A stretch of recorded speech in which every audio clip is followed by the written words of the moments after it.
It's a high-stakes standoff now between two-thirds of the government in a rapidly developing court clash. The Trump White House is now taking on federal judges directly. In a rare public rebuke, the country's highest-ranking justice fired a warning at the White House, a reminder of the delicate balance of power. It's now the Department of Justice versus sitting federal judges. Tuesday morning, President Trump fired off on his social media platform against the U.S. district judge intervening in his deportation plans. This judge, like many of the crooked judges I'm forced to appear before, should be impeached.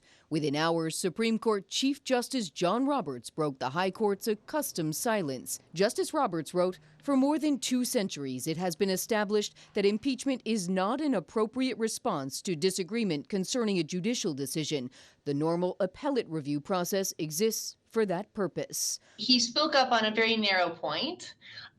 It's a point that is entirely consistent with the Constitution, intentionally not expressing an opinion about the merits of the case. The case continues to escalate after deportation flights landed in El Salvador Saturday, despite the federal judge's order to immediately halt and reverse flights midair.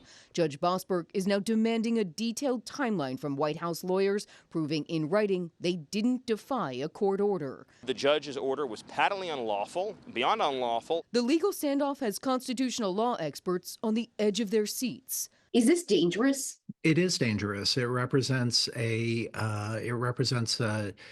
problem with our separation of power system. Some even say that it represents a constitutional crisis when the president starts defying court orders. I believe that this is a well planned out script that they're going to push the envelope as far as they can. Now, Illinois' former Republican House leader says the next move could be swift and dangerous. We're on a crash course to the United States Supreme Court.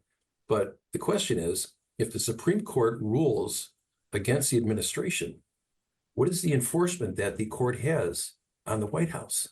No one knows. U.S. House Republicans have filed articles of impeachment against 4 sitting federal judges who have ruled against the Trump administration, including the U.S. District Judge Bosberg, that the White House is now sparring with on this most recent deportation case. Watch breaking news on YouTube. Subscribe to ABC7 Chicago Eyewitness News.